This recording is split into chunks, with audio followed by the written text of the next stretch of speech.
In this session, we will discuss about the system models. In the previous session, that is part 1 of system models, we already discussed about the workstation model. Now we'll try and understand what is this processor pool model and hybrid model. Starting with processor pool model. A processor pool is nothing but a rack which is full of CPUs, which can be dynamically allocated to users on demand. So instead of giving users personal workstation, in this model they are given high performance graphics terminals, such as the X terminals.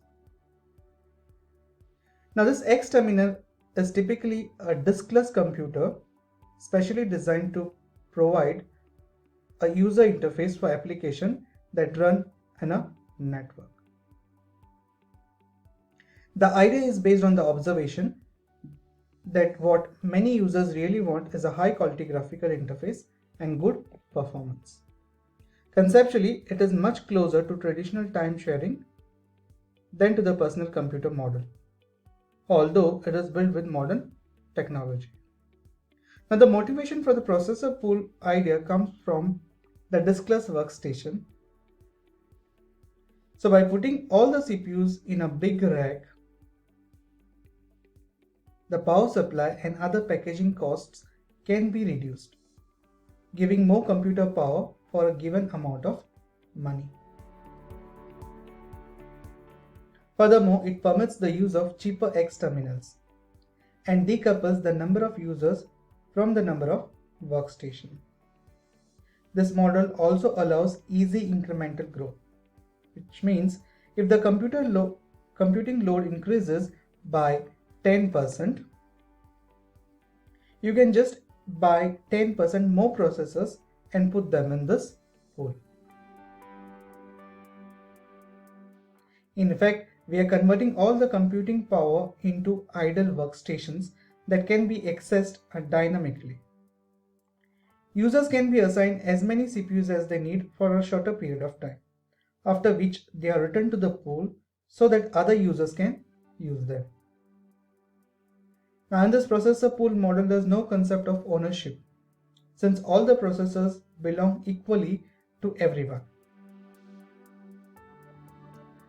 So this is about the processor pool model. Now let's understand something called as the queuing system. A queuing system is a situation in which users generate random requests for work from a server. Now when the server is busy, the users queue for service and are processed in turns. Common examples of queuing could be at the bakery or airport check-in counters. Queuing systems are useful because it is possible to model them analytically. Let's call the total input rate lambda request per seconds from the users combined. Let us call that the rate at which the server can process the request as mu. For stable operation, we must always have mu which is greater than lambda for a stable operation.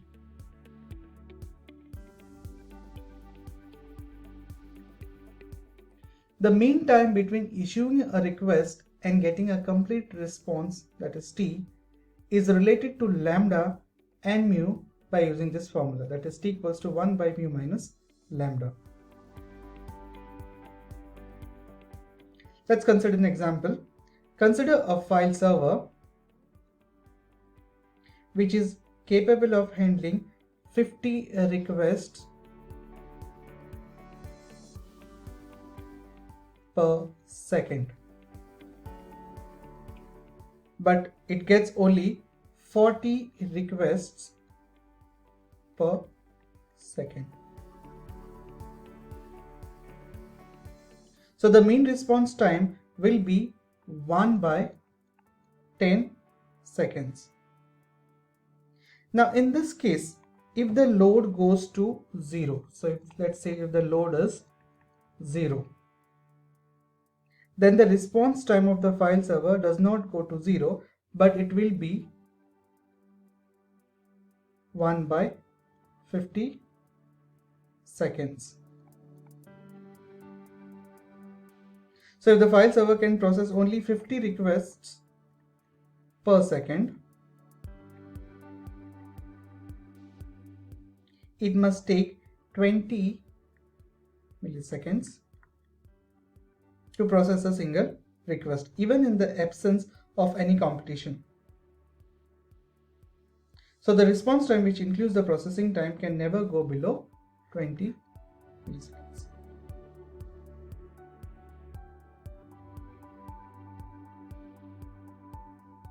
Now, in the case of multiprocessor, suppose that we have n personal multi-computers, each with some number of CPUs, and each one forms a separate queuing system with respect to arrival rate, lambda, and CPU processing rate, mu.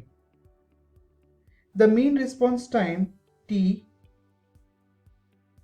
as we have seen in the previous case,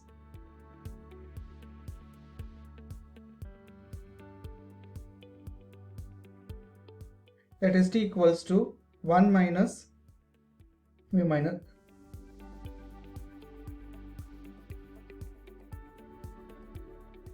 T equals to 1 by mu minus lambda.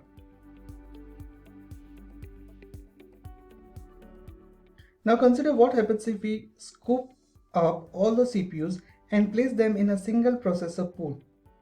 So instead of having n small queuing system which are running in parallel, we now have one large system with a input rate n lambda and service rate n mu.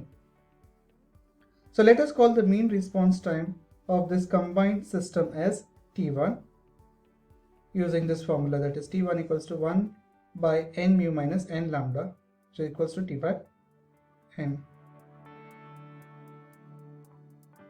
So this surprising result says that by replacing n small resources by one big system that is n times more powerful, we can reduce the average response time n-fold.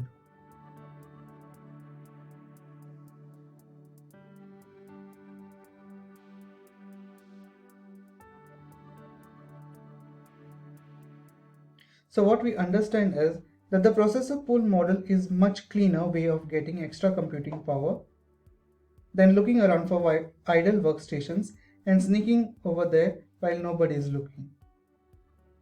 By starting out with the assumption that no processor belongs to anyone, we get a design based on the concept of requesting machines from the pool, using them and putting them back when the job is done. There is no need to forward anything back to home machine because there are no home machines.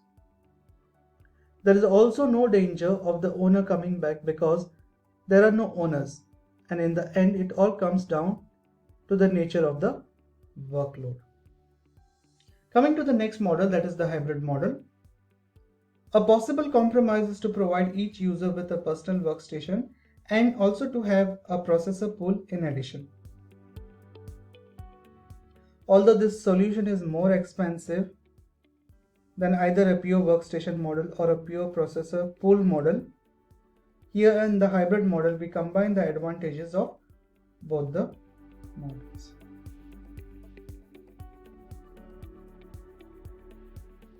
So interactive work can be done on workstation, giving guaranteed response. Idle workstations, however, are not utilized, making for a simpler system design.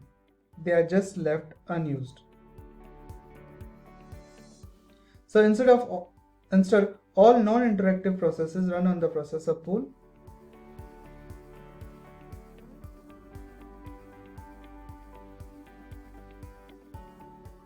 And this model provides fast interactive response and efficient use of resources and a simple design.